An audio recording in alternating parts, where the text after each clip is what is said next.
आचार्य जी, सुख दुख पीड़ा के बारे में और कुछ बताइए।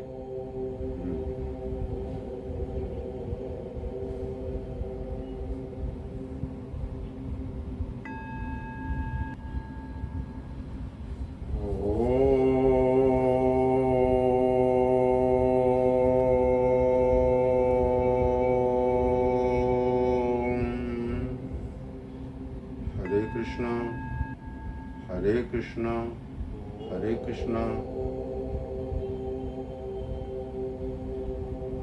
मेरे प्रिय आत्मन, देवियों और सज्जनों, आपके अंदर बैठे परम ब्रह्म परमात्मा को प्रणाम, मेरा प्रणाम स्वीकार करें। पूरा जीवन दुख पीड़ा दर्द बेचैनी में चला जा रहा। अचानक एक दिन हुआ कि राम राम सत्य। राम राम सत्य होने का मतलब कि परम ब्रह्म परमात्मा में वो चले गए।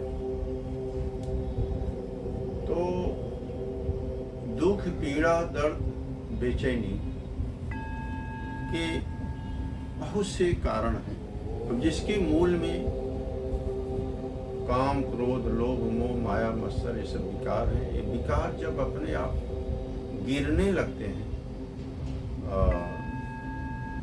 दबाने की बात नहीं है। प्रायः ऐसा होता है कि हम मंदिर जाते हैं, देवालय जाते हैं, पूजा करते हैं, पाठ करते हैं और समाज के डर से, धर्म ग्रंथों के डर से, देवी देवताओं के डर से हम उसको सप्रेस किए रहते, दबाए रहते हैं। लेकिन वो कभी ना कभी उफान मारता ही है।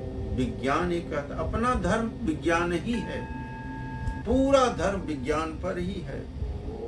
हम उसको ऐसे ले लेते हैं कि भाई ये सब पाखंड है, ऐसा है वैसा है। ऐसा नहीं है, सब विज्ञान वैज्ञानिक है। हम समझ नहीं पाते। और कुछ ये सब कर्मकांडी लोग, कथावाचक, बहुत सारे लोगों ने उसमें नमक मिर्च लगा के उल्टा सीधा कर लिया, अपना उल्लू सीधा करने के लिए।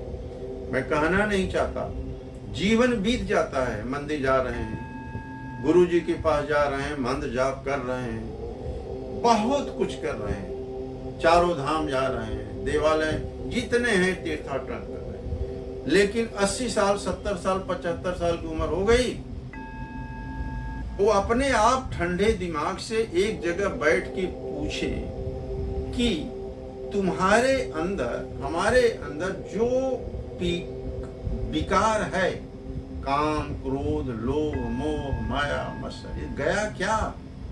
कुछ कम हुआ क्या?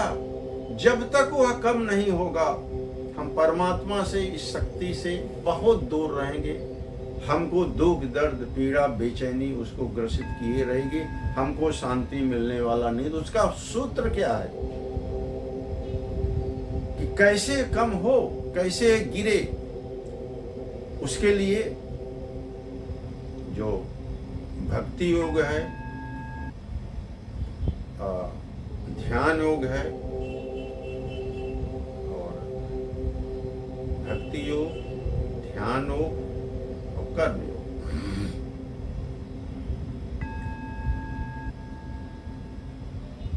तो किसको कौन क्या करे कि सब विकार कम हो? ऐसा नहीं कि सबके लिए सब लागू है। वही तो समझना है। सदगुरु मिल गया, वही रास्ता बता दे, भाई ऐसा करो तो फायदा होगा। तो हमें यह विचार करना है कि सबसे बड़ी बात यह है कि जो अंदर छिपा हुआ है उसी को अगर हम विकसित करना चाहें, तभी अपने को शांति मिलेगी और तभी जो है अपना विकास संभव है। जैसे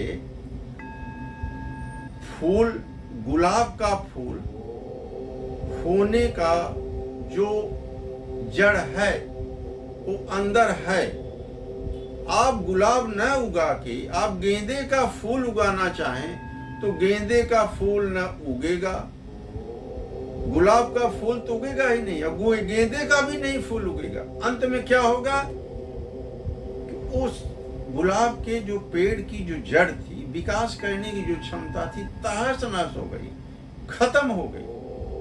आम का बीज है, आपने जमीन में बो दिया और कोशिश किया कि आम नहीं, इसको तो हम दूसरा ही उगाएंगे, आम की जगह इसको हम उगाएंगे मौसमी का पेड़।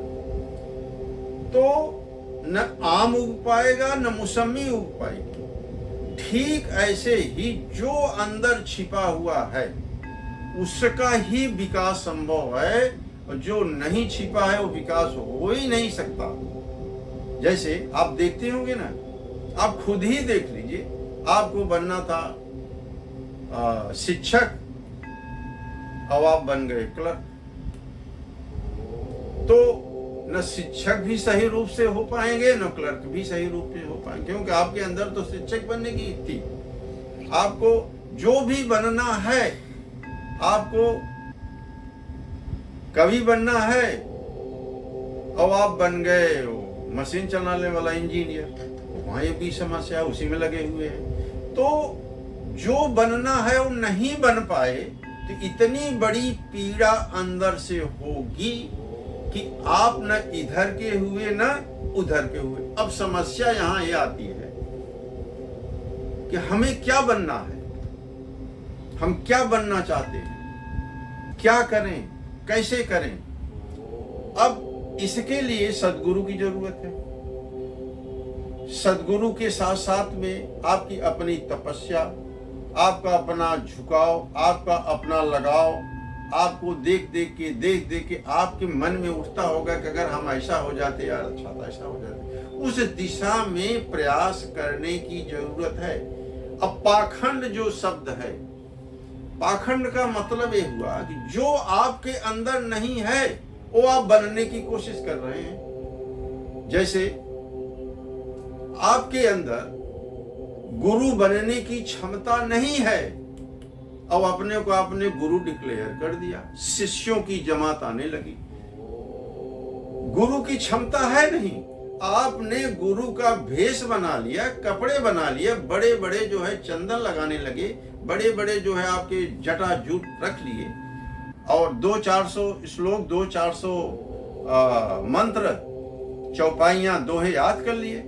जहां शिष्य लोग आए बस एक चौपाई उठाया और कहानी अपना स्टार्ट कर दिया। एक घटना मैं बताऊं, एक बाबा जी के आश्रम में कुछ शिष्य थे। बाबा जी आधा एक घंटे के लिए कुछ बोला करते थे। एक दिन क्या हो गया कि एक नया युवक आया, सन्यासी, सन्यासी के भेष में था।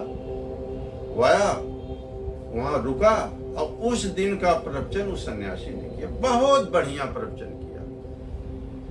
जितने श्रोता थे, भक्त थे, उनके शिष्य थे, बाबा जी के, सब खुश हो गए। तो जब तक वो वह बाबा जो नए नवयुवक सन्यासी आए थे तब तक तो लोगों ने कुछ नहीं कहा। जब वो सन्यासी चले गए तो सारे भक्त लोग बाबा जी के पास पहुंचे, बोले कि बाबा जी कितना बढ़िया जो है बात ये जो नए आए हैं इन्होंने कहा। अरे उन्होंने कहा कि भैया वो तो कुछ कहे ही नहीं, उनके अंदर अपनी कोई क्षमता है ही नहीं, वो तो पाखंडी हैं, पाखंड बना के एक घूम रहे हैं। तो पाखंड का जो रूप है वो यही है कि जो आप के अंदर क्षमता नहीं है, जो आप नहीं हैं, उसी का वेश आपने धारण कर लिया है और समाज को उसको ही, समाज को वही दिखा रहे हैं। पूरी पृथ्वी पाखंडियों से भरी हुई है। आप देखते नहीं कितने पाखंडी लोग पकड़े गए हैं, बिहाइंड द बार हैं। हाँ, हो सकता है कि कुछ लोग गलत ढंग से भी पकड़े गए, हम ऐसा डायरेक्ट हम नहीं बोल रहे हैं कि भाई ये सब गलत ही होंगे, लेकिन पाखंड तो है, इसमें दो राय है। क्योंकि जब आप गहराई से जाएंगे तो पता चलेगा कि क्या है, हकीकत क्या है। अभी आपको मैं बताऊं कि पाखंड में आदमी के कई रूप रहते हैं। समाज में जाएंगे दूसरा रूप, जब अकेले कहीं दूर जाएंगे तो दूसरा रूप, और जब भक्तों के बीच में रहेंगे दूसरा रूप, जब अपने परिवार के रूप में रहें तो दूसरा रूप। एक मैं सच घटना बताता हूँ, मैं उस धर्म का नाम नहीं लूंगा। एक बिल्डिंग में एक फ्लैट जो है उस धर्म के मानने वालों ने उनको दे दिया था। तो वहां पर 2 गुरु रहते थे। वो 2 क्या करते, सच घटना बता रहा हूँ, वो 2 क्या करते, उस धर्म का जो वेशभूषा तब बना के एकदम रहते थे, बड़े शिष्य आते थे जाते थे, प्रवचन होता था। लेकिन हुआ क्या, वो लोग कभी कभी 10-15 दिन 1-2 महीना टूर में जाते थे, तो उनकी जो बैग रहती थी, बैग में नए ढंग के मॉडर्न टी शर्ट पैंट सारे स्टाइल वाले कपड़े रहते थे। तो वो लोग उस लोग धर्म के जो साधु जो भी थे उस रूप में निकलते थे, लेकिन जब फ्लाइट से वो अमुक जगह पहुंच जाते थे, होटल में रुकते थे, तो वो भेष जो है का जो कपड़ा है वो बैग में रख लेते थे, और बैग में जो कपड़े थे रंग बिरंगी अच्छे टी शर्ट पैंट वो सब पहन के अपना एंजॉय करते थे, शहर में घूमते थे। लेकिन वो उनका क्या था, बहुत दूर ही जाते थे, कभी भी विदेश भी चले जाते, ज्यादा करके विदेश ही जाते थे, तो वहां उनके लोग मिलेंगे नहीं, पता नहीं चलता। एक बार की बात है कि कोई उनको देख लिया, देखने के बाद आया, हाँ बताया, पुलिस केस हुआ, इंक्वायरी हुई, तो उनके जो जहाँ वो रहते थे फ्लैट में बहुत किस्म किस्म की चीजें मिली जो कहा नहीं जा सकता। तो मेरे यह कहने का यह मतलब है कि जो आपके अंदर है वही जब विकास होगा तब आप चरम ऊंचाई पर पहुंचेंगे। और जो संस्कृति है, जो भी संस्कृत का विकास हुआ है, उसके बीज में जो चीज निहित था उसी का विकास हुआ, वही संस्कृत का जन्म लिया है, उसी को हम विकास बोलते हैं। तो ये सब बातें समझने की हैं। अब ये सब समझेंगे, डायग्नोसिस अपने में करेंगे, सच्चाई का सामना करेंगे। मैं आपसे एक भी निवेदन करना चाहूँगा, बार बार मैं निवेदन करूँगा कि उम्र जो भी हो गई हो, अगर शरीर के विकार में कमियां नहीं आ रही हैं तो आप सतगुरु का तलाश करिए, समझिए। मैं ऐसा नहीं हूं कि मैं सतगुरु हूं, आपको रास्ता बता दूंगा। मेरा काम है आपको जगा देना कि जो दवा तुम खा रहे हो, दवा से बीमारी तुम्हारी नहीं जा रही है, दवा तो बदलना पड़ेगा। तो यहीं विराम करता हूँ, फिर बातें होंगी। ओम